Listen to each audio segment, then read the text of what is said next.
everything seems to work. Okay. 5, 4, 3, 2, 1. I'm John Miglosh for the WDMA.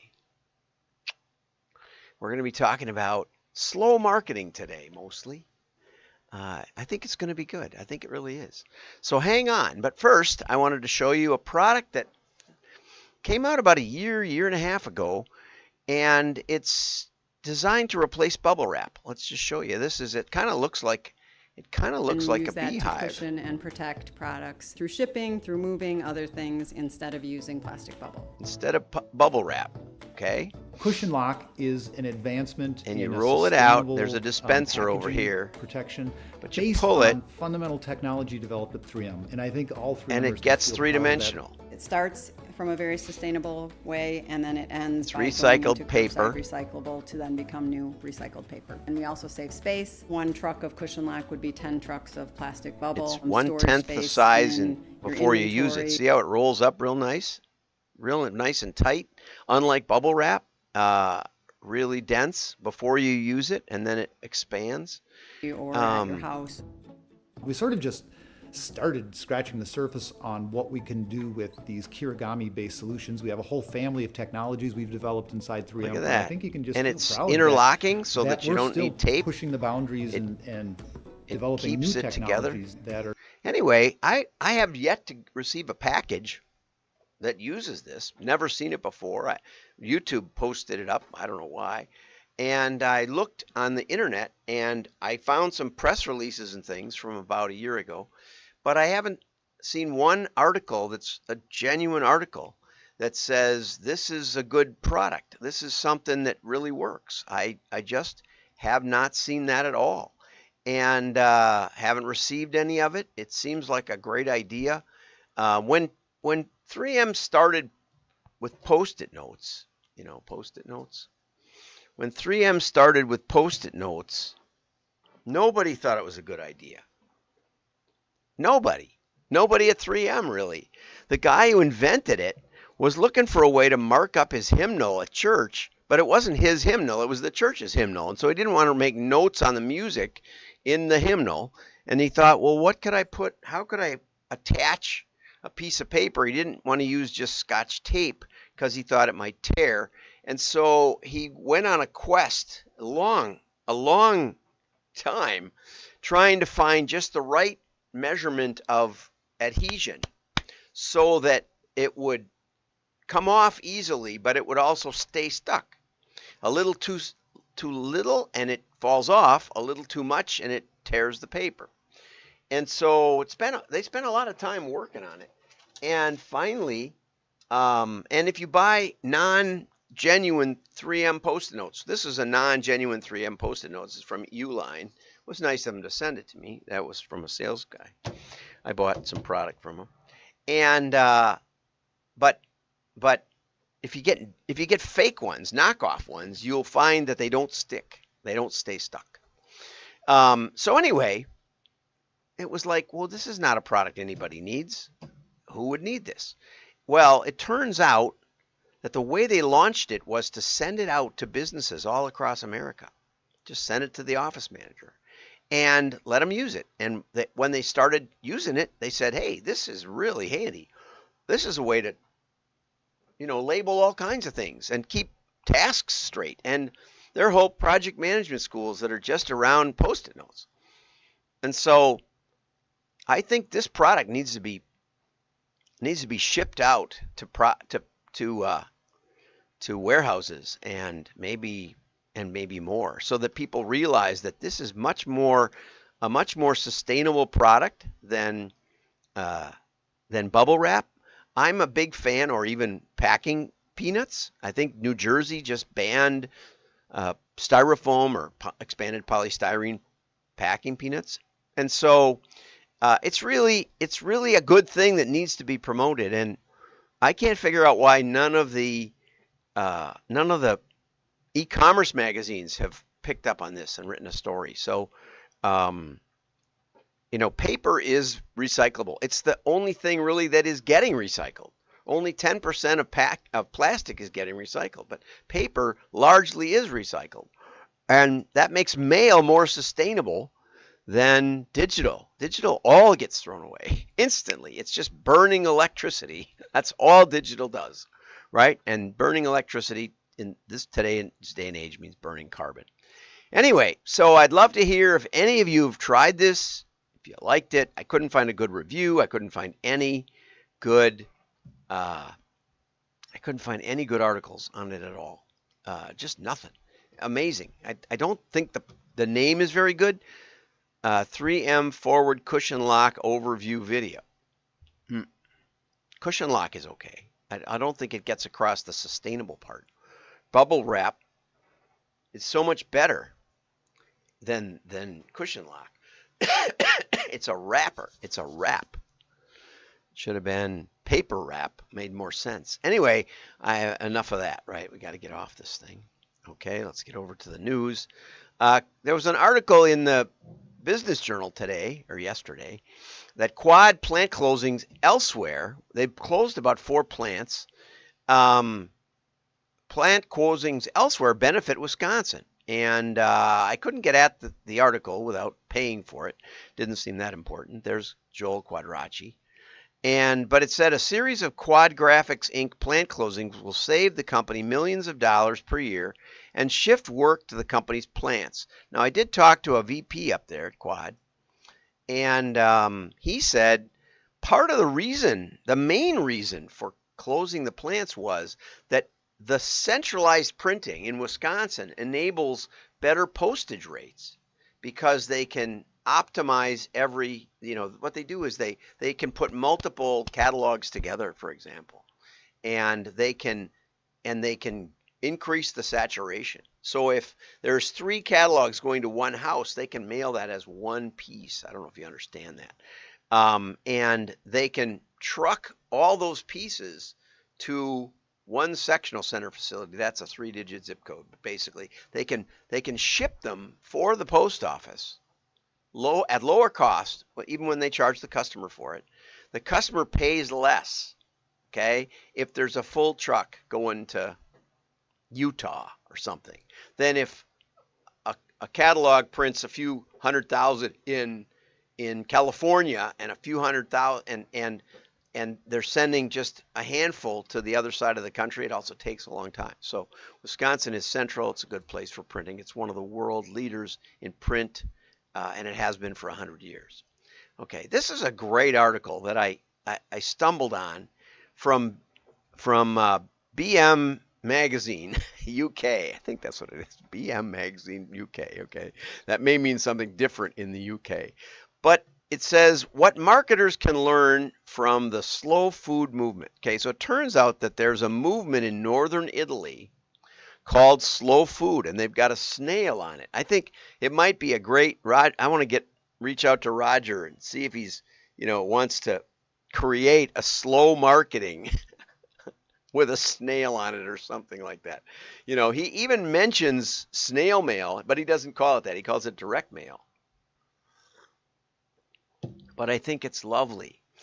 Marketers, take a cursory glance online and you'll be inundated, true, with assertions that marketers need to move faster, be more agile, respond to technological changes at breakneck speed. There was an article just the other day that I featured that was about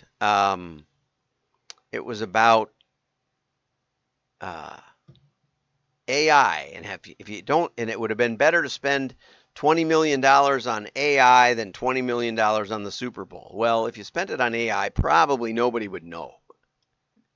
At least with the Super Bowl, somebody might get it that you have a brand and that you have something to sell. So it's not quite the same, and you're starting from in the hole in AI because people don't know what to do with it all and how to make money with it. And even more so because it tickled into my field, which is how to make money with data. It suggested that if you had enough AI, you would make money with data, and that is a lie. That's a super lie.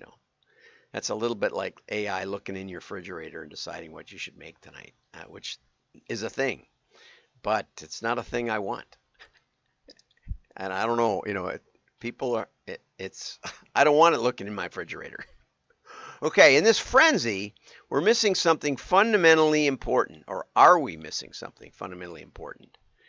Does this push for speed leave businesses less effective? Of course it does.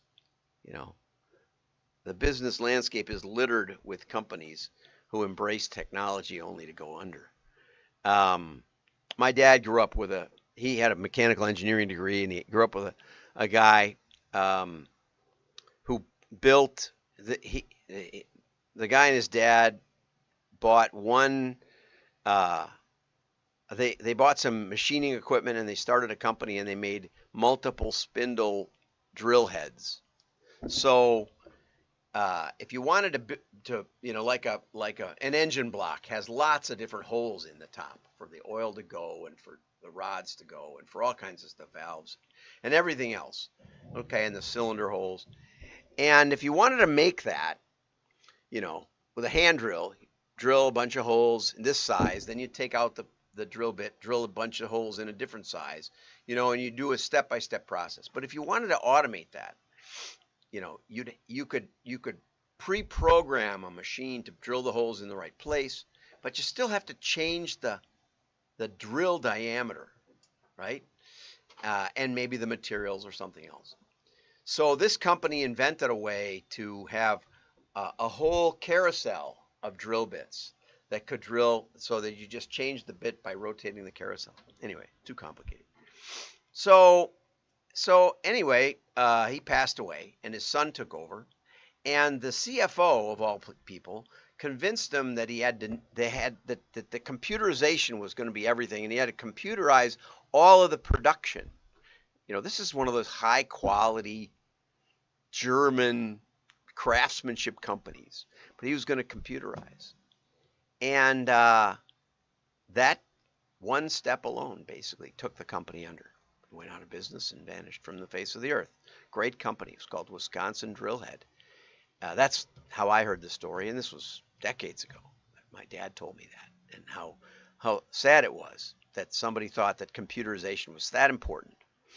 And people have been claiming this magic wand for literally decades and decades. And I've watched it happen. And sometimes it pays off, but not very often. Not very often does sort of automation pay off. It's very, very challenging. Very, very challenging. I mean, you still see Boeing with an army of people marching around building airplanes, right? And the most automated plants, of course, are probably the automotive plants, but that's not the same as most of us do, right? There's a lot of variability there. There is a place for automation. There's a place for computers, but you have to be pretty skeptical. That the track record is not that great.